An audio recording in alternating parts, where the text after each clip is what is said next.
বন্ধুরা, কেমন আছেন সবাই? আশা করি সকলেই খুব ভালো আছে। টিনটিনের এখন সামার ব্রেক চলছে, তাই প্রত্যেকটা উইকেন্ডেই আমরা কোনো না কোনো জায়গায় যাচ্ছি। আজকে আমরা চলে এসেছি বাঁধ।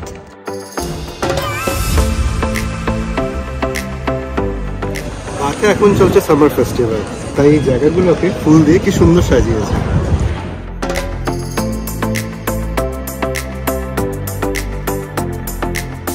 থেকে 1000 বছর আগে রোমানরা এই জায়গাটাতে একটা ন্যাচারাল হট স্প্রিং দেখতে পায় এবং সেটাকে কেন্দ্র করে গোটা একটা শহরও গড়ে তোলে। আজ আমরা সেই সিটি এক্সপ্লোর করতে এসেছি। আই হোপ আজকের ভিডিওটা আপনাদের ভালো লাগবে। এই যে জায়গা দেখা যাচ্ছে এটার নাম হচ্ছে পাম্পরুম। আগে রোমানের টাইমে এই রুমে লোকজন পাম্পিং এর হিসাবে করতো, বাট এখন লোকজন এখানে খায়। যেটা বললো ঠিকই বলেছে। ওই যে পাম্প রুমটা আমরা দেখলাম, সেটা অ্যাকচুয়ালি রোমানদের টাইমে অ্যাজ এ পাম্প রুম হিসেবে ইউজ করা হতো, ওয়াটার পাম্পিং এর জন্য ইউজ হতো, বাট এখন সেটাকে হোটেলে কনভার্ট করা হয়েছে। ইংল্যান্ডে এরকম ঐতিহাসিক শহর তো অনেক আছে, ম্যানচেস্টার, লন্ডন, তবে তার মধ্যে বাঁধ হচ্ছে সবচেয়ে অন্যরকম।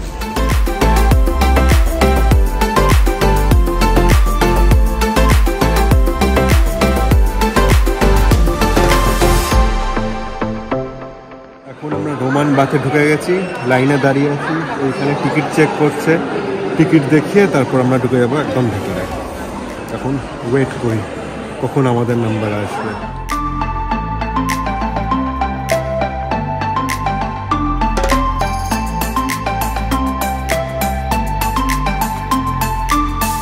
টিকিট আমরা আগে থেকে বুক করেই এসেছিলাম, আর টিকিট দেখানোর সাথে সাথে এরকম একটা অডিও ডিভাইস দিয়ে দিয়েছে, অনেকটা রিমোটের মতো দেখতে। তো এই অডিও ডিভাইসে পুরো এই জায়গাটার হিস্ট্রি সম্পর্কে অনেক কিছু জানা যায়।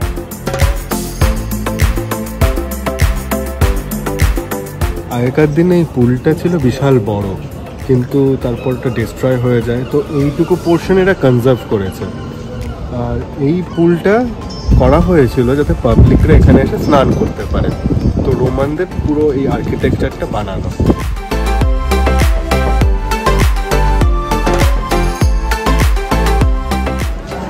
ওইটা হচ্ছে অ্যাবিস চার্চ, আর অ্যাবিস চার্চ নামলেই রোমান বাঁধ।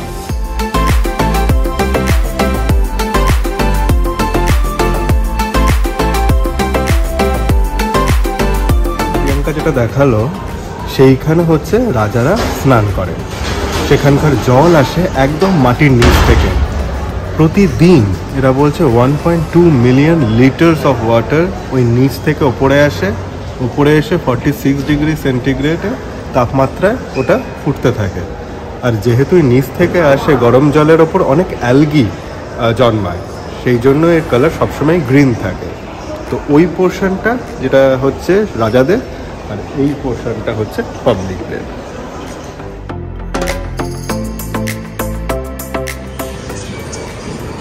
আচ্ছা, বলছে যে আগেকার দিনে রোমান ইনভেশনেরও আগে এই জায়গাটা লোকাল মানুষরা পুজো করতো, এই হট স্প্রিংটাকে। তারপর রোমানরা আসে মোটামুটি ওই 43 কি 50 এডির দিকে, এসে ওরা হচ্ছে এখানে এই রোমান বাঁধ পুরো এরিয়াটা করে। আর যেই দেবীকে ওরা পুজো করতে, সেই সুলিস মিনার্ভা, ওনার নামে একটা টেম্পেলও বানিয়ে গেলেন। তো সেইটা টেম্পেলটা এখানে একটা তো ডমি ভার্সন আছে।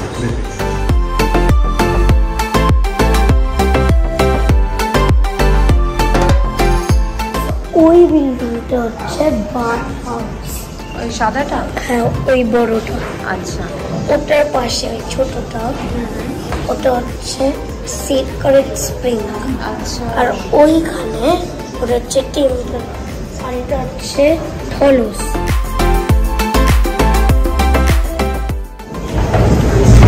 এটা ওই ফ্রন্ট অফ দ্য টেম্পল, আর ওই মাঝখানে সূর্যের একটা সূর্য কালচারটা। আর ওটা খুব পপুলার হয়েছে, ওটা বাথ সিটির সিম্বল হয়েছে।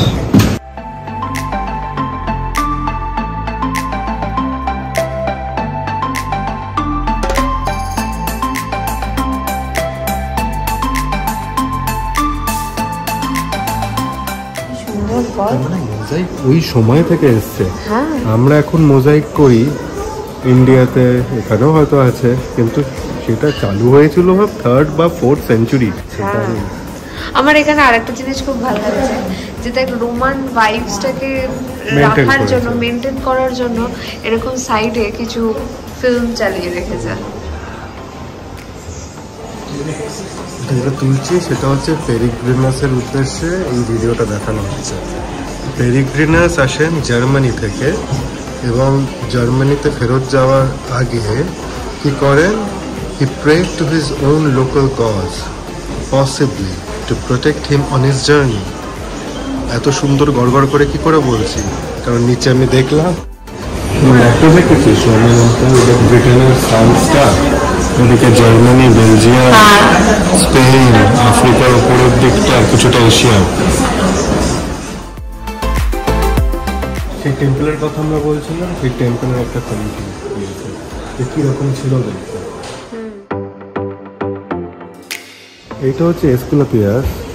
তো যখন অসুস্থ কেউ হয়ে যায়, অসুস্থ কেউ হয়ে গেলে তখন এনার কাছে আসে, ইনি তখন তাকে সুস্থ করে দেন।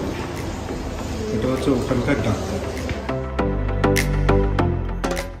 আচ্ছা, এইটা হচ্ছে এন্ট্রেন্স, টেম্পল কোর্টিয়ার্ডে। এটা হচ্ছে এন্ট্রেন্স, মানে এখান দিয়ে ওরা ঢুকতে, এখান দিয়ে এই রাস্তা দিয়ে হেঁটে হেঁটে যেতে পারে।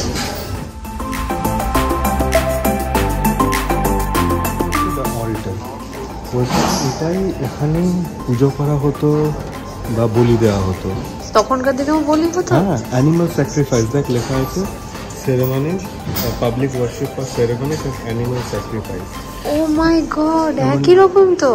হ্যাঁ, সব জায়গায় আমি তো দেখছি ওরকম সিমিলারিটি আছে। হ্যাঁ, হচ্ছে largest stone in the whole temple. তাই? যে সুলিস মিনার্ভার নাম বলছিলাম, এইটা হচ্ছে ওনারই এক রেপ্লিকা, ওনারই ফেস এরকমই দেখতে ছিল।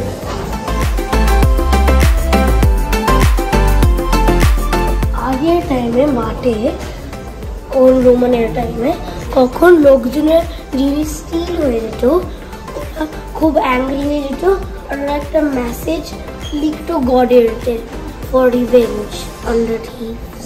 বাবা, ব্যাপারটা বলেছে কি বললে আর একটু ডিটেলে বল।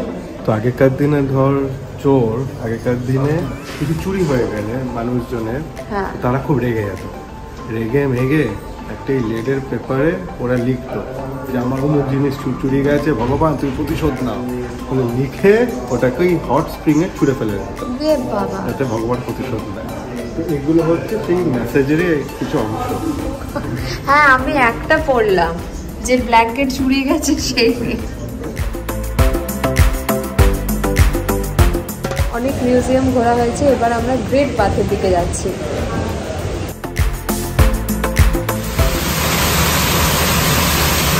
এইটা হচ্ছে সেক্রেট স্প্রিং ওভারফ্লো। তো বিফোর গোয়িং টু বাথ ডান হাতেই পড়লো, এখানে এক্সেস যে ওয়াটার থাকে, যেটা রিজার্ভারে যায় না, সেগুলো এখান দিয়ে ঝরে পড়ে। আওয়াজ শুনতে পাচ্ছে, একদম তেরে আওয়াজ দিচ্ছে।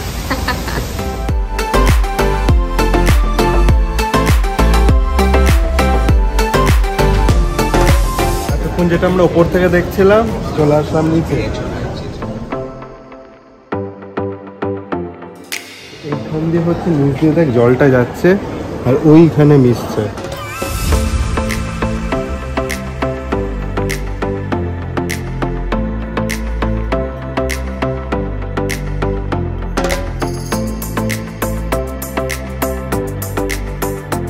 বাবা, চেঞ্জিং রুম বলতে কেবলমাত্র এই পাথরের টুকরোই পড়ে আছে বল, আর কিছু এখানে আর কিছু হোক, এখন হয়তো চেঞ্জ তো করতে পারবে না, অথবা পুরো জায়গাটাই চেঞ্জ করতে হবে। সত্যি এখানকার ভেতরের আবহাওয়াটাও কিন্তু একটু গরমই আছে। হ্যাঁ, তাই না? ওই জন্যই হট রুম এগুলো। হ্যাঁ, কিন্তু ঠান্ডাটা বুঝলাম না, বাইরেও তো হট স্প্রিং। এটা ইনডোর, ওটা আউটডোর। যেটা বলছিলাম সেটাই ঠিক, ওখান থেকে বাথ নিয়ে সুইমিং পুলে ঠান্ডা জলে স্নান করে এখানে এসে ওরা একটু শুকিয়ে নিত নিজেদেরকে, তারপর এখান থেকে বেরোতো।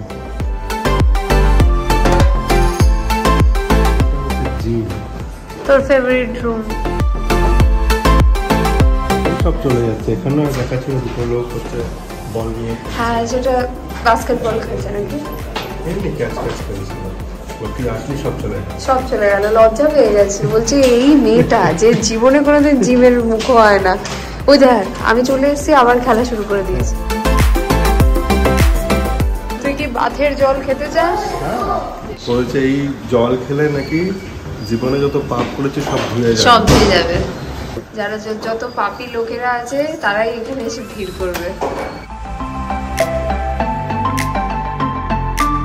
সত্যি ভালো না খেতে। আমাদের রোমান বাঁধ ঘোরা কমপ্লিট হয়ে গেছে, হালকা হালকা খিদে পেয়েছে, এখন বাজে বেলা 12টা। চলুন গিয়ে কিছু একটা খেয়ে নিই।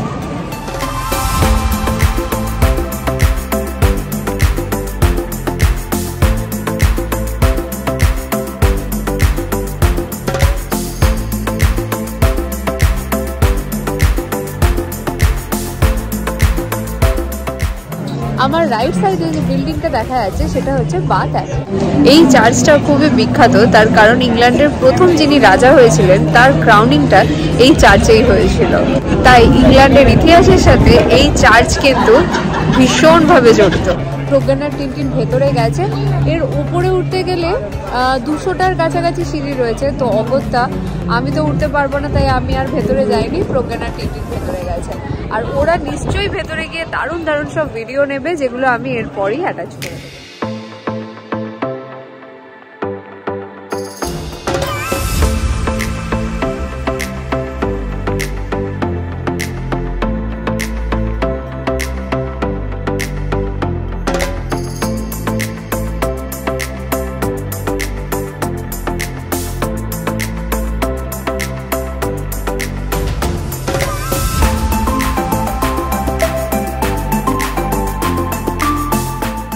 One, two, three.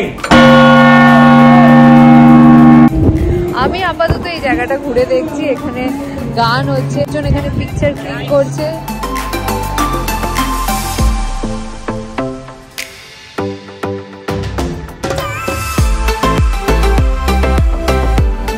বাথ অ্যাবেতে তো এন্ট্রি আমার হলো না, প্রজ্ঞানার টিনটিন যতক্ষণ ঘুরছে ততক্ষণ চলুন ওর পাশেই একটা গিফট শপ রয়েছে, সেটা একটু ঘুরে দেখি।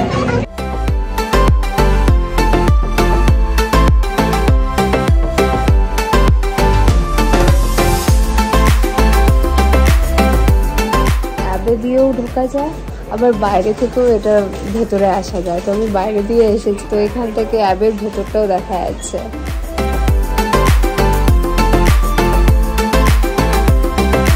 এখানে অনেকগুলো পার্ক রয়েছে, তাদের মধ্যে একটা হচ্ছে প্যারেড গার্ডেন।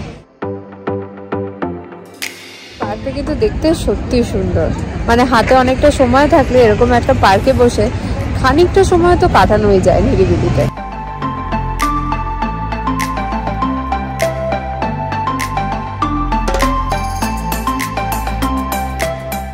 এখন আমি রয়েছি গিল্ড হলের সামনে। এটা বেসিক্যালি বাথের রেজিস্টার অফিস। এখানে তো আমার অফিসে কোনো কাজ নেই আজকে, তবে এর পাশেই রয়েছে একটা ইনডোর মার্কেট। হাতে যখন সময় আছে চলুন মার্কেটটা একটু এক্সপ্লোর করে নেওয়া যাক। চলে এসেছি দ্যাট ইনডোর মার্কেট।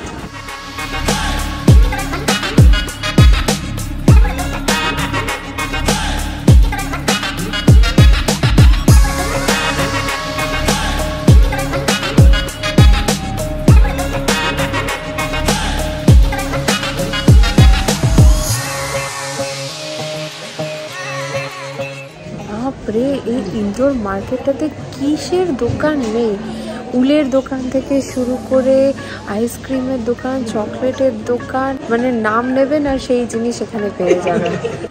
আমার এখানকার মার্কেট ঘোরা তো হয়ে গেছে, আর এখানে এসে ভালোই হয়েছে। এখান থেকে আমি একটা গাইড বুক পেয়ে গেছি, যেটা ফ্রিতে।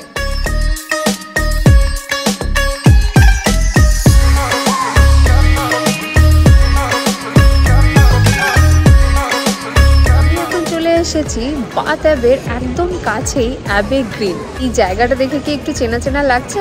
অবশ্যই চেনা চেনা লাগারই কথা। নেটফ্লিক্সের একটা বিখ্যাত ওয়েব সিরিজ আছে ব্রিজটন বলে, তার অনেকগুলো দৃশ্য এখানে ক্যাপচার করা হয়েছে।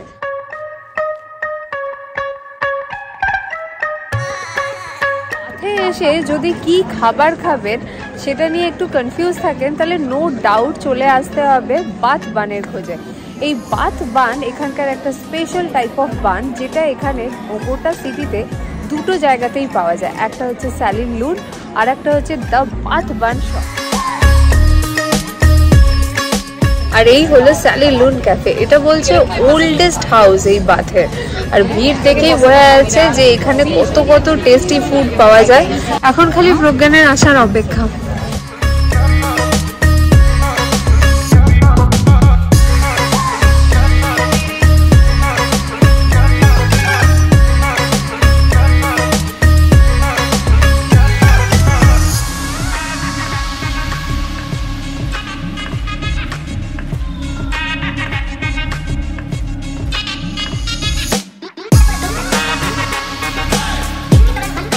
উপরে জায়গাটা করিডোরটা একদমই সরু। আমরা 8 জন ছিলাম গ্রুপে, মানে মাথা আচ্ছা তোরা কি সামনের টুকুতেই উঠেছিস? আমরা এখান দিয়ে উঠে পুরো ঘুরে ওই দিক দিয়ে হেঁটে ক্লক বেল দিয়ে ওদিক দিয়ে একদম ওই উপরে চূড়াতে উঠেছিস। Very nice. আর ওই উপর থেকে রোমান বাঁধটা খুব সুন্দর দেখা যাচ্ছে। আমরা বলো বেল দেখেছি। বলো বেল দেখেছি। বেল আমরা বেল দেখেছি, ক্লক দেখেছি। ক্লকের ছবি তুলেছিস? না, ও তো ছবি তুললো না, আমি ভিডিও তুলেছি। পাগল লাগে, আমার হাতটাই খেয়ে নেবে। এইটা অনেকটা সেই হ্যারি পটারের মুভি দেখানো না, বড় বড় পুকুর। ওটা আরো বড় ছিল, বাট হ্যাঁ এটাও কম বড় নয় রে, বিশাল বড়। আচ্ছা আমি একটা জিনিস নোটিস করেছি, তুই যেখানেই যাস তার সাথে হ্যারি পটারের একটা লিঙ্ক তুই ঠিক খুঁজে নিস।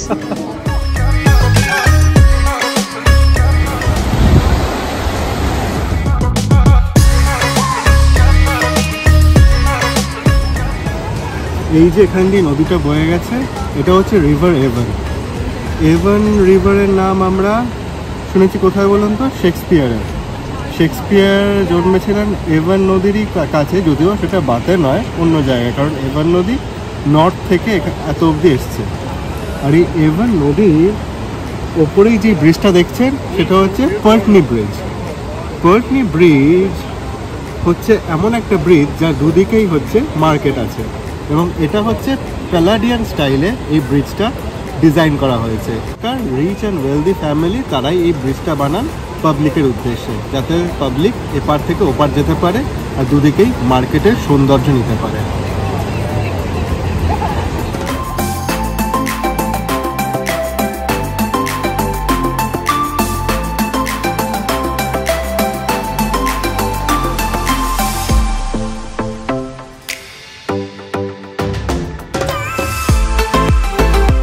শহরটাতে এরকম ইয়েলো কালারের লাইমস্টোনের বিল্ডিং দেখতে পাওয়া যায়, যেটা এই শহরের বিউটিটাকে আরো বাড়িয়ে তোলে। এছাড়া এখানে রোমান আর্কিটেকচার পাশাপাশি ভিক্টোরিয়ান আর্কিটেকচারের খুব সুন্দর একটা মিক্সচার দেখতে পাওয়া যায়।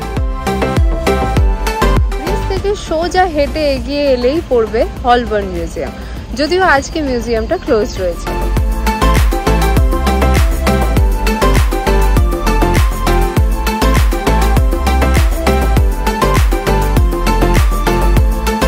দেখা যাচ্ছে এটা হচ্ছে সেন্ট মাইকেল চার্চ। এটা আগে অনেক আগে আর কি এটা চার্চই ছিল, বাট এখন এটাকে ক্যাফেতে কনভার্ট করা হয়েছে। এখন এর ভেতরে গেলে আপনি একই সাথে যেমন চার্চের একটা ফিল পাবেন, তেমনি ওখানে বসে আপনার কফি টি এগুলো এনজয়ও করতে পারবেন।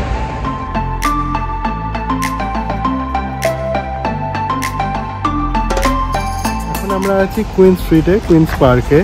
আর এখানে যেটা মনুমেন্টটা দেখছেন সেটা দেখেই আমাদের মনে পড়লো, যখন আমরা ইউএসএতে ছিলাম ওয়াশিংটন ডিসিতে, তখনও কিন্তু এরকম একটা মনুমেন্ট দেখেছিলাম।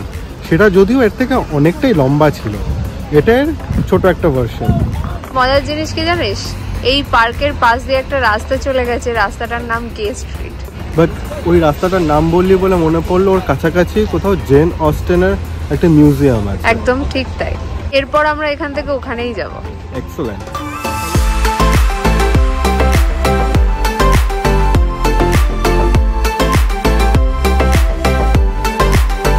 প্রাইড অ্যান্ড প্রেজুডিসের লেখিকা জেন অস্টেন, ওনারই মিউজিয়াম এটা। প্রেজুডিস পড়েছো? হ্যাঁ। আর কোন ক্যারেক্টারটা তোমার সবচেয়ে বেশি ভালো লেগেছে? Elizabeth Bennett. তাই? সত্যি কথা? আর এলিজাবেথ বেনেটের সাথে কার বিয়ে হলো? Mister Darcy. ও মিস্টার ডার্সির পুরো নাম হচ্ছে মিস্টার ফিটজউইলিয়াম ডার্সি। তোর টেস্টে পাস করে গেছে। টেস্টে পাস করে গেছে আর সদ্য পড়েছে। হ্যাঁ, মানে বাচ্চাদের একটা ভার্সন বেরিয়েছিল, সেটাই টিনটিন করেছে।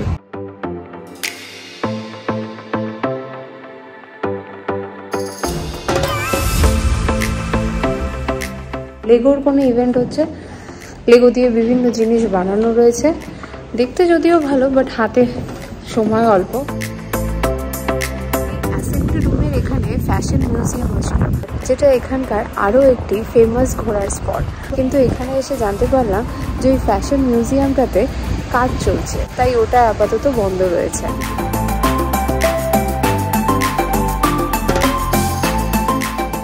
কিরে দাঁড়িয়ে পড়লি? ওখানটাতে জুম করে ছবি তুলে হবে। কেন? একমাত্র টিনটিনি ফ্রিতে ঢুকতে পারবে, আমরা ঢুকতে গেলে প্রায় 31 টাকা দিতে হবে।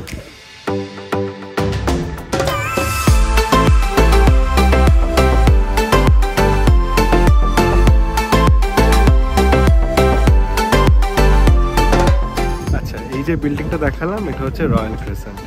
এটার কিছুই নয়, যারা একটু টাকা পয়সা আছে, যারা বড়লোক মানুষ, তারা এখানে আসেন, এখানে রুম রেন্ট নিয়ে এখানে হয় পার্টি করেন, হয় এখানে থাকেন শর্ট টার্ম, অথবা কোনো বিয়ে বা কিছু ম্যারেজ অ্যানিভার্সারি এখানে পালন করেন। আবার এরা আমাদের জন্য, যারা হয়তো এখানে থাকবো না, তাদের জন্য একটা মিউজিয়ামও বানিয়েছে। যারা কয়েকটা রুম দেখবে, সেই ফিলটা নেবে, সেই ফ্লেভার পাবে আর বেরিয়ে চলে আসবে। আমরা যাচ্ছি না, নিয়ে আর কি হবে বলুন, বাইরে থেকেই দেখলাম, ব্যাস, এরপর দুগ্গা দুগ্গা করে আমরা এখান দিয়ে বেরিয়ে যাব। বাট বাইরেটা কিন্তু খুব সুন্দর না? হ্যাঁ, আর শেপটা হচ্ছে সেই ক্রেসেন্ট শেপ, সেই জন্য নাম রয়্যাল ক্রেসেন্ট। রয়্যাল ক্রেসেন্ট দেখে এই রাস্তা ধরেই সোজা আমরা এখন যাচ্ছি দ্য সার্কাসের দিকে।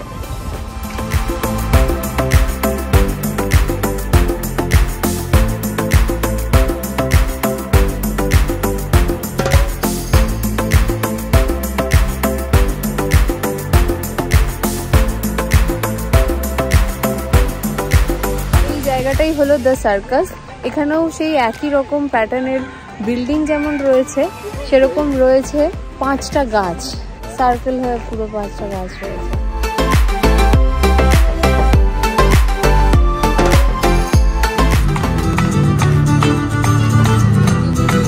স্যালি লুনে টাইম মতো এসে তো গেছিলাম, বাট আনফর্চুনেটলি এদের বাথ বানটা সোল্ড আউট হয়ে গেছে। তো অগত্যা আমাদের সেকেন্ড শপ দা বাথ বান শপে এখন যাচ্ছি। এখন দেখি ওখানে পাওয়া যায় কিনা।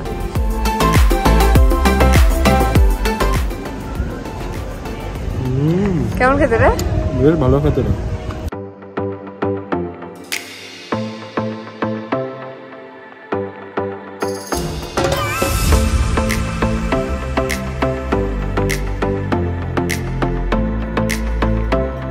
ওই ঘড়িটা হচ্ছে রাতের বেলা আলো নেই ওখানে। আচ্ছা, তো ওরা কি করে, একটা ক্যান্ডেল জ্বালিয়ে রাখে, যাতে রাতের বেলা ঘড়িটার ব্যাকগ্রাউন্ডে আলো পড়ে ঘড়ি আলো রাতের বেলা জল জল করে, এবং ক্যান্ডেল ধরিয়ে রাখে তো যাতে আগুন না ধরে যায়, ওই জন্য বারবার গিয়ে কেউ কেউ মনিটরও করে। তো বলছিল যখন কিছু ছিল না, ঘড়ি বা এইসব আবিষ্কার হয়নি, তখন এই চার্চটাই ভরসা ছিল মানুষদের জানানোর জন্য যে সময় কত। তো 15 মিনিট অন্তর অন্তর চার্চের বেল বাজতো আর এই ঘড়িটা থাকতো। তো এই ঘড়িটা ওই জন্যই শহরের দিকে, শহরটা এই দিকটাতে, তো ঘড়িটা এই জন্য এই দিকে, কারণ এই দিকটাই বেশি ক্রাউডেড। তো বললো যে যেহেতু এই দিকটা ক্রাউডেড, ওই জন্য ঘড়িটা এই দিক ফেস করে রাখা আছে, তো সব মানুষ জানতে পারে যে কটা বাজে। নাইস। আগে কি হতো, আগে এরা হচ্ছে এতে 10খানা বেল আছে। আচ্ছা, তো 10খানা বেলের জন্য 10 জন লোক ওরা নিয়োগ করেছিল বেলটা বাজানোর জন্য। যারা হচ্ছে ভলেন্টিয়ার করবে তাদেরকে রাখতে হয়, এবং তারা খুব গরিব হয়। তো তারা কি করতো, আসতো বেল বাজাতে গিয়ে ভুলে গিয়ে মদ ফদ খেয়ে পড়ে থাকে। তো তারপর ওরা কি করলো, যে হচ্ছে ওখানকার দায়িত্বে ছিল হেড, সে একটা বুদ্ধি বার করলো।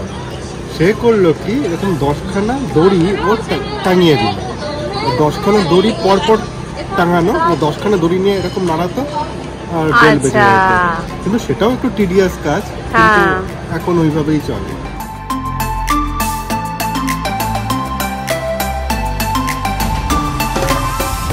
রোমান বাথে এখন আর কোনো পাবলিকদেরকেই নামতে দেয় না, কিন্তু তার জন্য মানুষেরা কি সেই ফিলটা নেবে না? সেই জন্য এখানে একটা থার্মাল বাথ স্পা হোটেল রয়েছে, যার রুফটপে ওই হট স্প্রিং ফিলিং নেওয়ার জন্য একটা থার্মাল স্পায়ের ব্যবস্থা রয়েছে। এর জন্য আলাদা টিকিট লাগে, একটু কোয়াইট এক্সপেন্সিভ, যদিও সবাই বলে সেটা নাকি এই বাথের আরেকটা ভীষণ অ্যাট্রাকটিভ পয়েন্ট।